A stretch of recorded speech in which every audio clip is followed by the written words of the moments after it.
Good day. Graham Hellestrand, CEO, Embedded Systems Technology.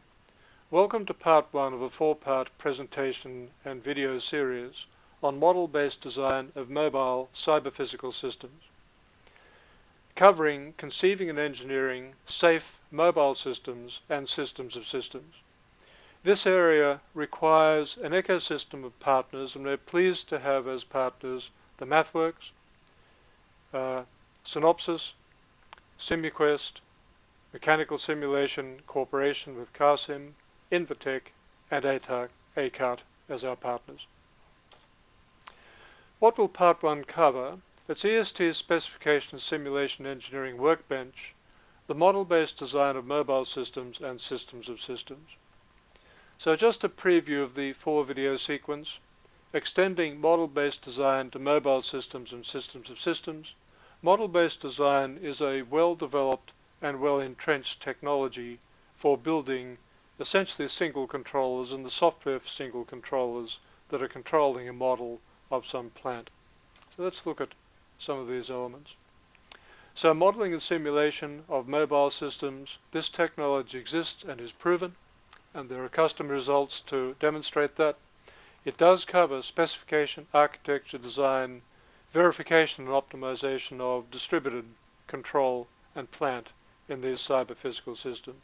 Cyber-physical is a term for the cyber part coming from cybernetic, which just meant control, and the physical, the models of physical systems such as a cell phone, or indeed the engine in a motor car. So here we have control of physical plant in those systems. The second element of this is extending high-fidelity systems modeling to systems of systems modeling. The importance of high fidelity is these models need to correspond with physical systems in the physical world. If they do, it enables an enormous amount of engineering to be done at the virtual level rather than the physical level, with its attendant saving in time, money, and complexity. We'll talk about designing and verifying systems concurrently, and that's a byproduct of a good model-based design engineering process. Extending hardware-in-the-loop type verification to controllers, to subsystems and full systems, which is very difficult at the hardware level.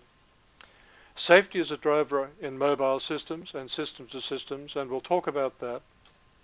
And finally, the ESSE technology does address these frontiers of model-based design, and they are both mobile systems and systems of systems. And the ESSE system is unique in this respect. The concrete example we'll use throughout this presentation is connected automotive cyber-physical systems and systems of systems.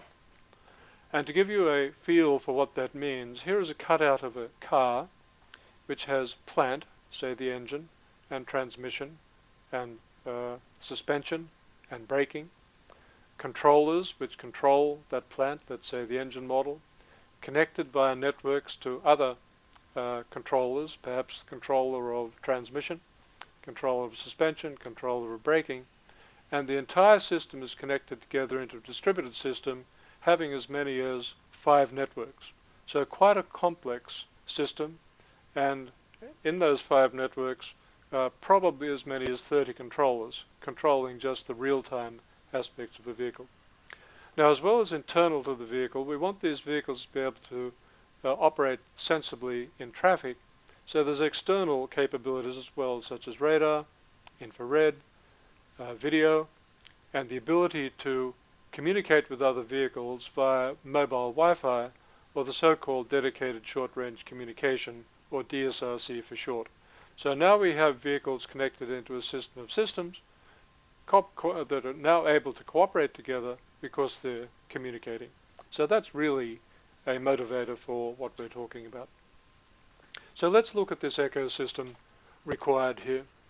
Kaizen, continuous improvement, safety, quality, reliability, and economy, very important.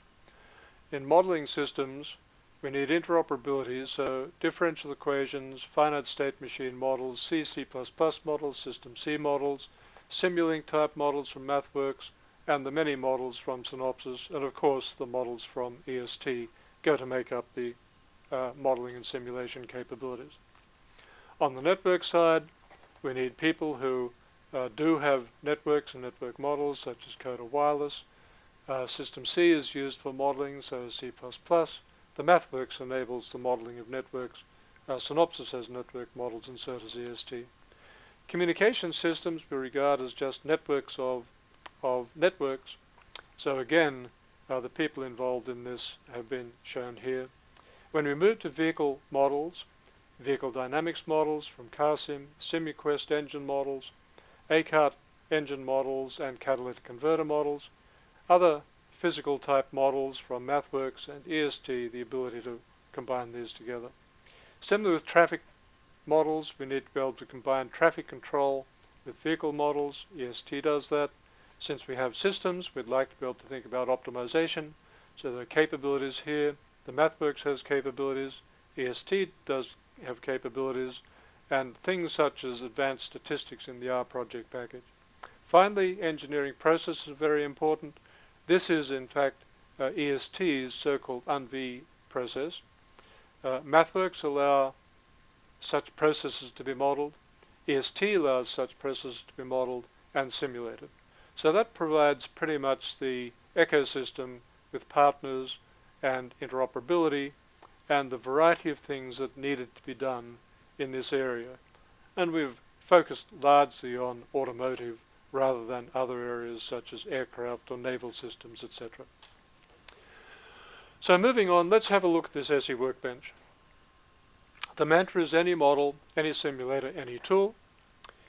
It's based around a multi-core capability. We build a network capability on top of that using the so-called system network fabrics, so CAN buses, FlexRay buses, DSRC, wireless networks, etc. Bringing cores into here, core A to core K. We might have built some models from Simulink. We might allocate those to various cores connected together with a SESNF network. Similar with System C tools, System C models. A variety of models there that may be allocated again to cores, connected together. These models are with SNF, and of course the underlying communication being the physical intercore communication. For the continuous domain models, differential equation based typically, those models allocated to cores, and the other models, C++ models, vehicle dynamics models, making up an entire vehicle model, which you can see may have many of these models mapped to these cores and now operating in a distributed environment. Just talking about the distributed environment, what we needed here for a large system is the ability to have a simulator which scaled across a very large number of models. Here is the picture of a simulator running models on a single core. This gives you some idea of total simulation time, and you'll notice as we add models to this single core system, the total simulation time goes up exponentially, which means a typical simulator won't scale to systems of systems. This is the ESSE simulator behavior. It does scale. In fact, it constantly scales in this particular simulation across to about 160 models across 60 cores. So that's a reasonable demonstration of scalability. So constructing models of systems and systems of systems, how do we go about this? Here's an icon which demonstrates the ability to network or to connect via networks models together. So if we take abstract and operational models together with networks that combine them, we can build larger systems from them. So here's this modeled plant and control. If we want to build vehicle models, both subsystems and systems, we'd better have a few vehicle models available, some of the other control and plant models that we've built, and combine those into a vehicle model. We may wish to put things like DSRC in here as well, so that's why this so-called extrinsic or external looking network is involved. If we want to model communication systems, pretty much we're using the same abstract operational type models with the intrinsic networks to build those communication systems.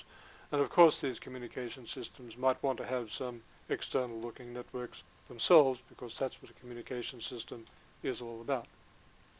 If we're going to model traffic controllers, Again, we need models of these things. We need traffic control algorithms to do that effectively.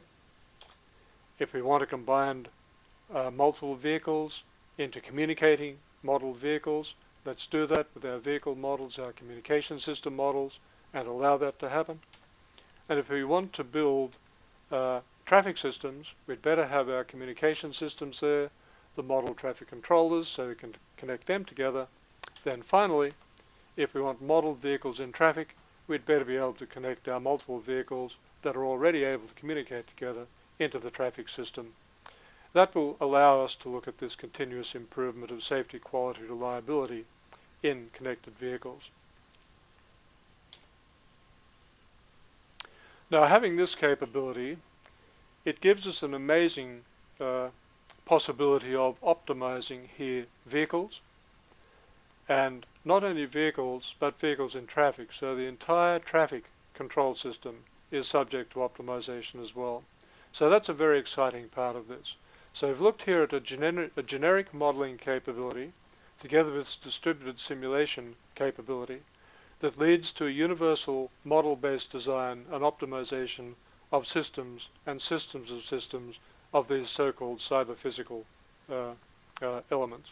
And we've shown here that particular model building in relation to automotive systems and traffic.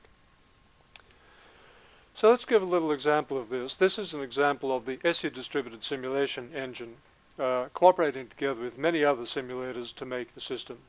So here's a vehicle model, vehicle dynamics, connected into an ESSE simulation instance. We combine that perhaps with an engine model, which might be Simulink or a finite state machine or a combination. A transmission model, a braking model. So these are physical plant, and they all have their own simulators, as does the model of a driver brain, because we want this vehicle to be able to operate autonomously. We combine these in with the ESSE distributed simulator, which you see dropping in there, and then we're going to coordinate all of this activity via the ESSE distributed simulation engine.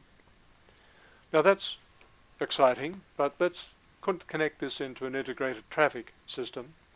So here we have our traffic system. It itself is a simulator.